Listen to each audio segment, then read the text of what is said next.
तर hello guys, आज कशा आहात सर्व? मजेत आहात ना? आपल्या यूट्यूब चॅनलमध्ये सर्वांचे सहर्ष स्वागत आहे.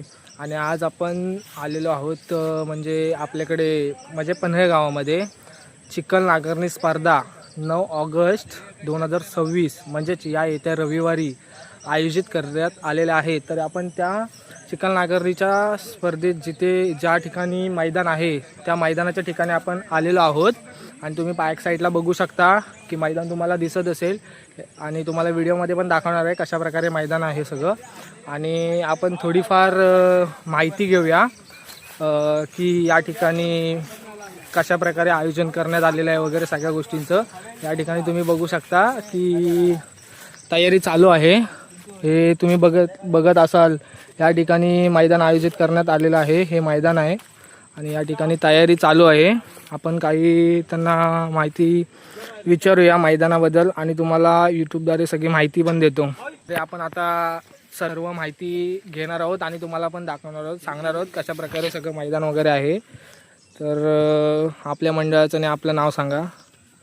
आपल्या मंडळाचं नाव पनले आनंद गाव बैलगाडा चिखल नांगरणी स्पर्धा पनले. हां, कोणत्या तारीखला आहे? 9 ऑगस्ट 9 ऑगस्ट 2026 म्हणजे येत्या रविवारी. हो, ठीक आहे.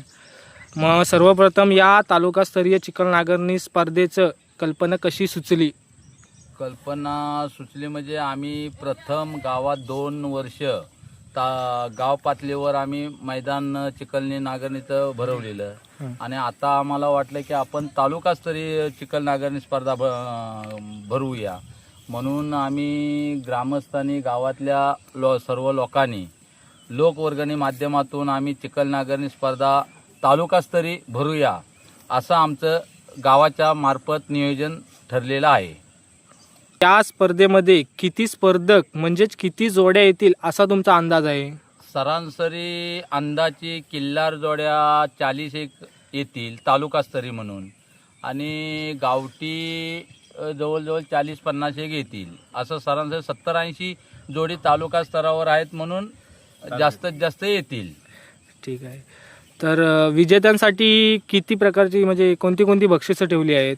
विजेत्यांसाठी आम्ही 7 बक्षिसं ठेवलेली आहेत, म्हणजे सील आणि त्यांना पारितोषिक ठेवलेली आहेत. आणि 3 बक्षिसं आम्ही गुलाल म्हणून ठेवलेली आहेत, की अशा पद्धतीने 10 बक्षिसं आम्ही ठेवलेली आहेत. ठीक आहे. म्हणजे गावठी वेगळी घाटी वेगळी? गावठी वेगळी आणि घाटी वेगळी, आणि गाव पातळीवर 5. ठीक आहे. तर या स्पर्धेमुळे शेतकरी आणि बैलगाडा संस्कृतीला काय फायदा होईल? ह्या बैलगाडा संस्कृतीला किंवा शेतकरी संस्कृतीला ह्याचा एवढाच फायदा आहे की गावातून किंवा कोकणातून ह्या खेड्यापाड्यातून जी शेतीच्या माध्यमातून की लोक जास्तीत जास्त मुंबई किंवा इकडे तिकडे नोकरीच्या माध्यमातून गेल्याने की लोकांकडं बैल किंवा काय ही शेतीचं उत्पन्न हे लोकांनी कमी केलेलं आहे. पण ह्या चिखल नांगरणी स्पर्धा ह्या कोकणात चालू झाल्यापासून की बऱ्यापैकी जास्तीत जास्त लोकांनी बैल सांभाळण्याचं किंवा हे शेती करण्याचं ह्या दृष्टिकोन त्या माध्यमातून चालू केलेला आहे. ठीक आहे. भविष्यात ही स्पर्धा जिल्हा किंवा राज्यस्तरावर होण्याचा विचार आहे का? हो, ही पुढच्या वर्षी यदा कदाचित आम्ही राज्यस्तरीय, ओपन आणि तालुका गट अशा माध्यमातून आम्ही भरवण्याचा आमचा दृष्टिकोन असणार आणि तो आमचा प्रयत्न असणार पुढच्या वर्षी. ठीक आहे. सहभागी स्पर्धकांना तुम्ही काय संदेश द्याल? सहभागी स्पर्धकांना अशा माध्यमातून संदेश देऊ शकतो की आमच्या कमिटीच्या माध्यमातून ठरलेलं नियमाचं पालन करणं, त्याचबरोबर वेळेत येणं, चिट्या उडवणे किंवा ती स्पर्धा चांगल्या पद्धतीने पार पाडावी असं आमच्या कमिटीच्या माध्यमातून किंवा येणाऱ्या स्पर्धकांनी आपल्या पद्धतीनं व्यवस्थित स्पर्धा पार पाडून स्पर्धा खेळून जावं ह्या आमचं त्यांचा दृष्टिकोन असेल. ठीक आहे. तर मैदानाची रूपरेषा कशा प्रकारे असणार आहे? आमच्या पनले चिखल नांगरणी स्पर्धाचे नियोजन आम्ही केलेलं आहे आणि मैदान इतकं सुपर केलेलं आहे की ते मैदान म्हणजे आम्ही रेलिंगचं नसून आम्ही झेंड्याचं मैदान केलेलं आहे. आणि त्या झेंड्याच्या मैदानाची रूपरेषा की पहिलं कोकणात जे पहिलं मैदानात चालू झाली चिखलनागरणी स्पर्धा, ह्या बऱ्यापैकी झेंड्याचीच मैदानं चालू झालेली होती. आणि त्या पद्धतीने आम्ही पारंपरिक म्हणजे झेंडा ह्या माध्यमातून आम्ही झेंड्याचं तर मैदान केलेलं आहे. बाहेरून आपण सरासरी नेट लावलेलं आहे. काय अशा पद्धतीने आम्ही ते मैदानाची रूपरेषा केलेली आहे. पुढील वर्षी या स्पर्धेत आणखी नवीन काय पाहायला मिळेल? पुढील वर्षे सरासरी आता आपण ह्या वर्षी तालुकास्तरीय जे पद्धतीने आम्ही जे मैदान केलेलं आहे त्याची रूपरेषा व्यवस्थित पद्धतीने केलेली आहे. त्याच्यापेक्षा पुढच्या वर्षी त्याच्यापेक्षा नवीन आणखी वेगळं काहीतरी करण्याचा प्रयत्न आम्ही 100% करणार. आणि राज्यस्तरीय जिल्हास्तरीय मैदान ओपनली आम्ही भरवण्याचा प्रयत्न करणार. ठीक आहे. तर या स्पर्धेच्या यशस्वी होण्यासाठी कोणाचे विशेष योगदान आहे? ह्या स्पर्धेमध्ये योगदानाचा भाग म्हटलात तर सरासरी आपले पूर्ण पनले आनंद गाव ह्या गावातील पूर्ण ग्रामस्थ ह्या ग्रामस्थांनी बऱ्यापैकी सगळ्यांनीच ह्या स्पर्धेला हातभार लावून सहकार्य केलेलं आहे. त्याच पद्धतीनं तालुक्यातून जे काय आपले वरिष्ठ जी पदाधिकारी मंडळी आहेत त्या मंडळाने पण थोडंफार आपल्याला ह्या स्पर्धेला हातभार लावण्याचं सहकार्य केलेलं आहे.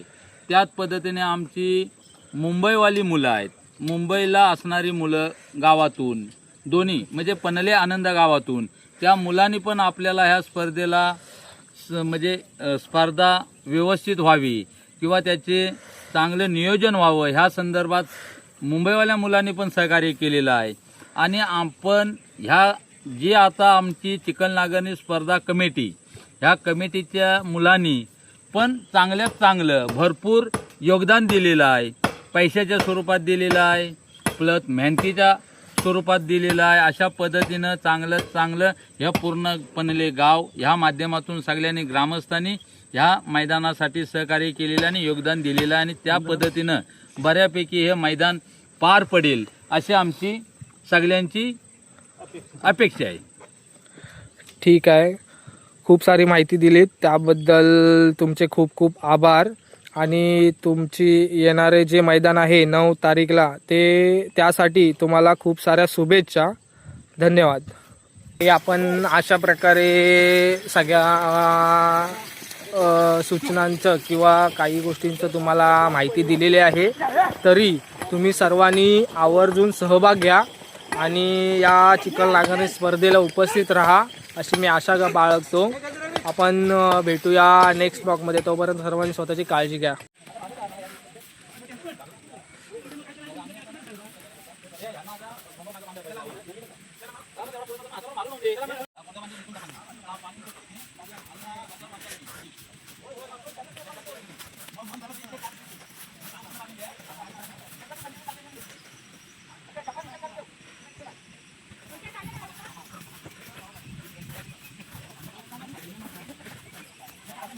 या ठिकाणी स्टेज असणार आहे. परतन त्या बाजूला होईल, त्या बाजूला परतन केलं जाईल.